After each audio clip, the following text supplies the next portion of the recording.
Good morning, সবাইকে স্বাগতম। আজকে সকালবেলা আমি শুরু করলাম রান্নাঘর দিয়ে। সবার প্রথমে কি কি করেছি জানো? এই অনেক কিছু রান্না করেছি।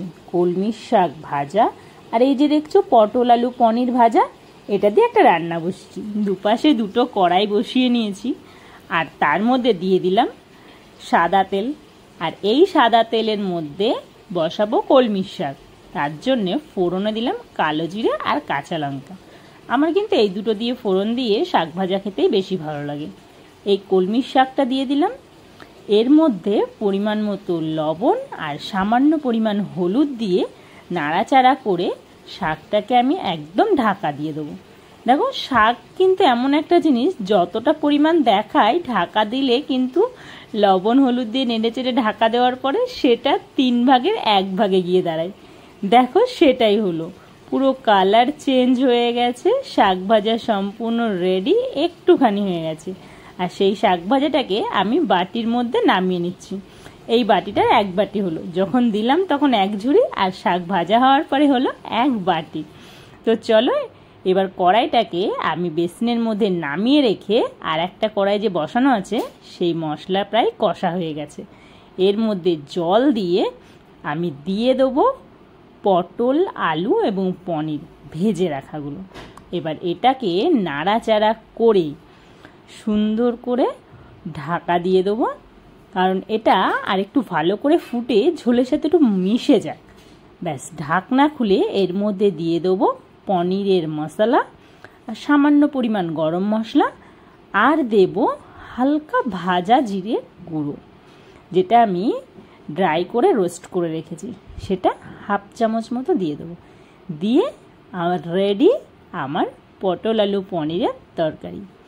তো চলো, এইবার সেটাকেও নামিয়ে নিয়ে এটাকেও আমি বেসিনের মধ্যে কড়াইটাকে ফেলে দিই। জানো তো, রান্না বান্না করতে ভালোই লাগে, খারাপ লাগে না। কিন্তু তারপরে এই যে মাজামাজি ধোয়াধুয়ি ঘষাঘষি, এটা আমার একদম ভালো লাগে না। জানি না কার কার ভালো লাগে, তবে আমার একদম ভালো লাগে না। আর রান্না হয়েছিল কুমড়ো আলু সিদ্ধ, কাঁকরোল ভাজা, আর হয়েছিল কচুর শাক আর বেগুন ভাজা।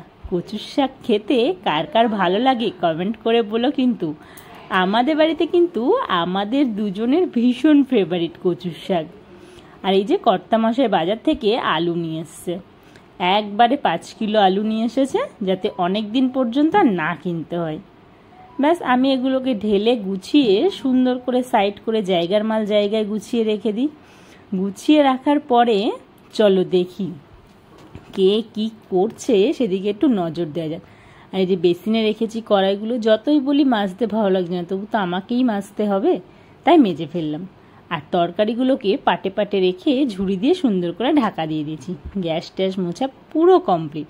ঘরে গিয়ে দেখি, দেখো মাম্মাম ফোন দেখাতে ব্যস্ত, আর মাম্মামের পাপা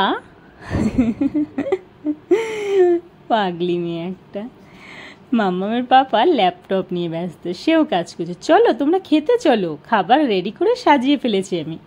ব্যাস, চলে আসলো।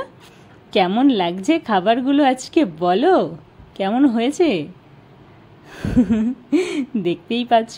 ব্যাস, তো চলো আমরাও খাওয়া দাওয়া করি, তোমরাও খাওয়া দাওয়া করে জানাবে কিন্তু অবশ্যই। Tata, bye bye.